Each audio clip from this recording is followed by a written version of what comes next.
Hi, thank you for joining us. I'm Councilman Ed Shadid from Ward 2 in Oklahoma City, and I have with us Shannon Davis of Family Builders, a very special nonprofit doing extraordinary work here in Oklahoma City.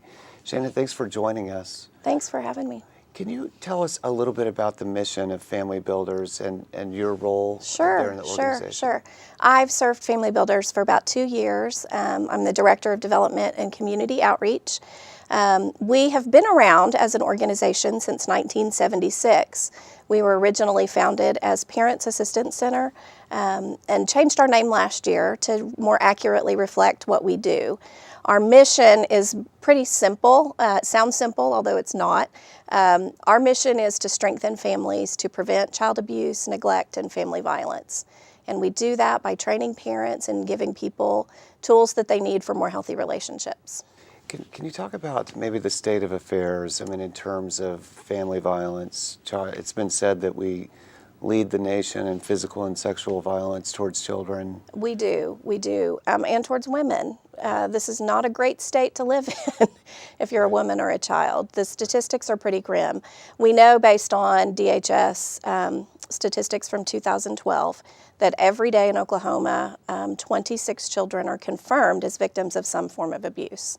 And you have probably heard that recently we were ranked third in the nation for the number of women that are killed by a domestic partner.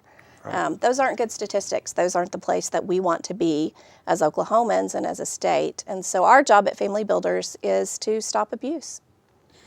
Let me ask you, you mentioned the number of women killed. Is there a particular time or scenario that's particularly high risk for homicides towards women and domestic violence? Typically, a woman is in most danger when she's trying to leave or has just left. That is one reason that what we do, while there are great organizations that focus on the victims and provide victim services and advocate for those victims, and we partner with those organizations, what we do is focus on the root of the abuse. We actually focus on the abuser themselves. We don't believe that you can stop abuse until you get at the root of it. It's just like a weed. You pull the weed out, but don't get the root, it's going to happen again. It's going to spring up again. And so we work with the Attorney General's office in providing a certified 52-week batterers intervention program that teaches perpetrators of domestic violence a different way of thinking and a different way of interacting in their relationships. It's an intensive program and has been likened to programs like AA or NA that are long-term. People have to take ownership of what they're dealing with and change their lives so that their families' lives are changed. So that's typically court ordered? Typically court ordered. By state statute, it's a program that our clients pay for themselves, so they have to be invested in it. They are coming to us and have to be ready to make changes in the way that they think, the way that they deal with people in their lives. It's pretty powerful when you see the change that it can have on someone. We had a young man who finished our program last year, and when he did his exit interview, what he told us was that in the past he had gone home and everybody would run from him and hide. His kids wouldn't want to be around him. After finishing the program with us, which took over a year, he goes home and his kids jump all over him and love on him. And he looked our program director in the eyes and said, "You all made me the man that I want my son to be." That's what Family Builders is about. That's why we changed our name. We are really about building and rebuilding those relationships that have been broken and torn apart by abuse and violence and creating a whole family again. That's fantastic. What if addiction and substance abuse was part of the equation? Very often they are, and those are things that our clients have to deal with. Before they can start dealing with their parenting or with their relationship issues, they have to take care of addictions first. Someone who is using can't make good choices, can't make life-changing decisions about how they're going to think about other people. They have to really work on those issues. Very often, too, what we see is many of our clients come to us and are repeating a cycle of abuse that they experienced in their growing up years. That is often part of the reason for their substance abuse if they have a substance abuse issue. So they maybe grew up in a home where they watched violence happen or violence happened to them. They're repeating that cycle. Our job is to stop that cycle, and so we work together with other agencies, with other organizations to help make sure those families and those clients get all the help that they need in order to stop that cycle for their families and their children. Great. Can you talk a little bit about the work that you do with sexual abuse of children, how common it is and what kind of work? Sure. And I want to make it clear, we do not provide program for sexual abusers. Our parenting programs are geared towards physical, emotional, and abuse and neglect.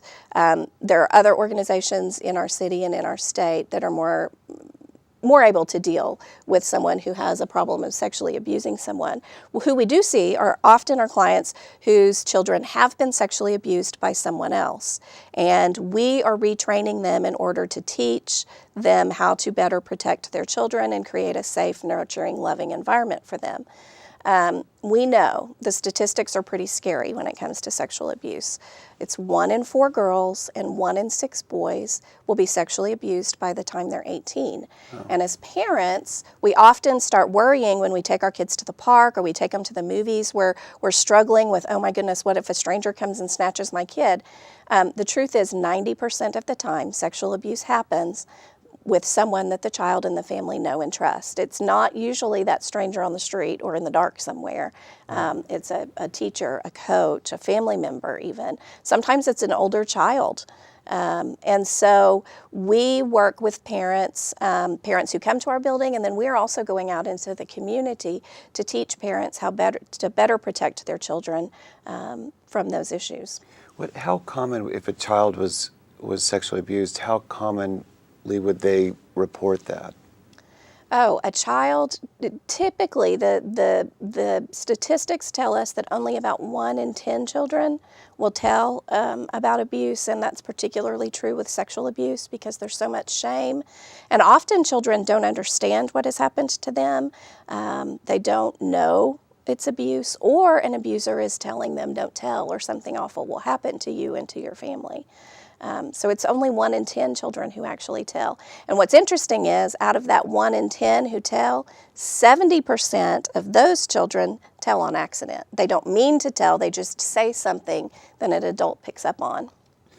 So if it's 1 in 4 girls and 1 in 6 boys by the time they're 18, it just seems like it's incredibly common. Hundreds of thousands of people, and yet there's very little discussion about the topic. We haven't talked about it as a society, as a community. Every time I go somewhere and speak and talk about these issues, I always have at least one person who comes up to me and says, okay, I was one of that 90% who doesn't tell. That happened to me. That was my family. It was my uncle. It was my coach. It was my youth minister. And we have to be a community and a society where we're able to talk about these difficult things, where we're able to prepare our children, not to scare them, but to prepare them for making sure that they know how to keep themselves safe and that we're not putting them in situations where they can't do that.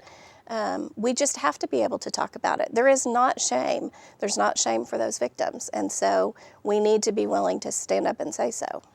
It seems like it has a snowball effect. As people come out and talk about it, that the shame and stigma lose their power. Correct. So that the more we talk about it, the more everyone will feel comfortable coming out, talking about it, and maybe we can push the conversation and find more solutions. Absolutely. And as an organization, we have dedicated some significant resources to providing some trainings that we would be happy to come and do in the community. We'll go anywhere. Anybody who's willing to invite us to talk about this and to help parents understand what their role is and making sure their children stay safe.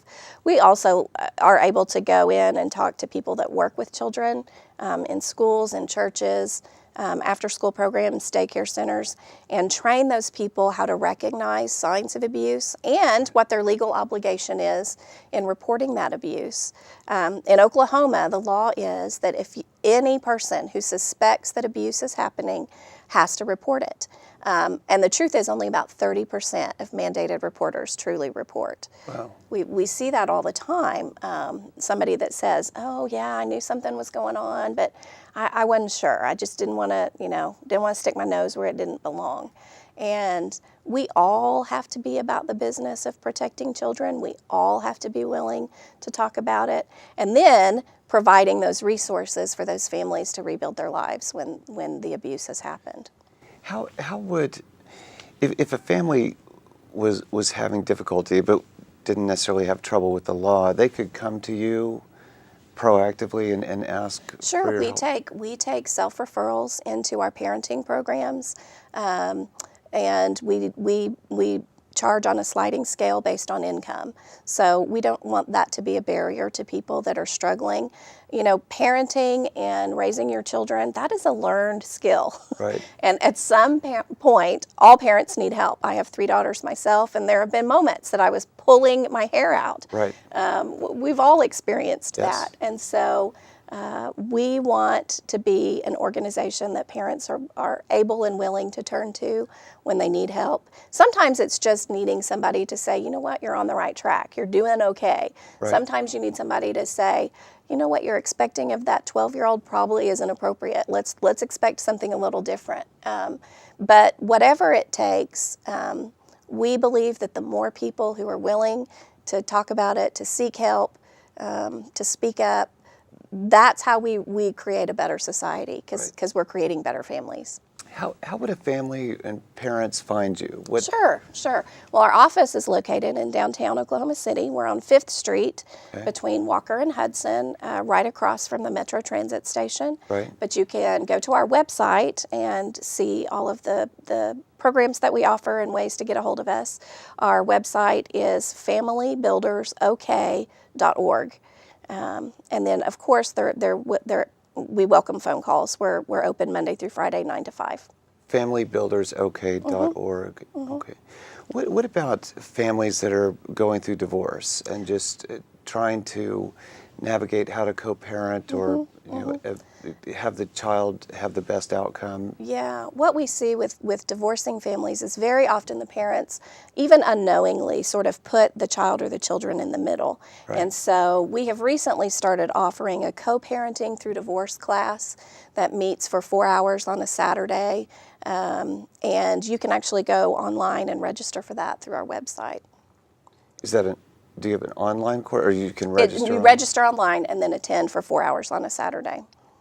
Great. And it is a great opportunity for parents to understand some of those emotional issues that a child is going to go through.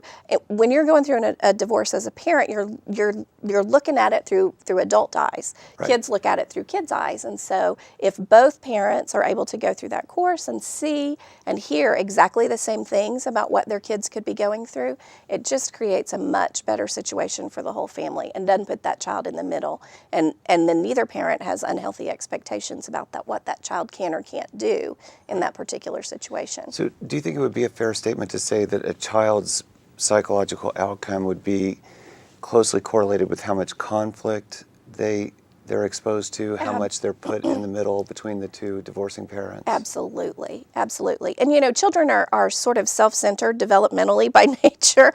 They feel like the world revolves around them. So when something happens that's detrimental in their lives, whether it's divorce, death, anything, they really feel like they caused it. It's their fault in some way. And so one of the biggest things that parents can do is talk to those children and understand that child is taking on a whole lot of responsibility for a situation that isn't their fault.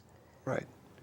Well, I just want to express gratitude for the great work your organization is doing. Again, it's on 5th and Hudson. Yes. Familybuildersok.org. Right. Great. Thank you so much for having us today. And thank you for watching and joining us.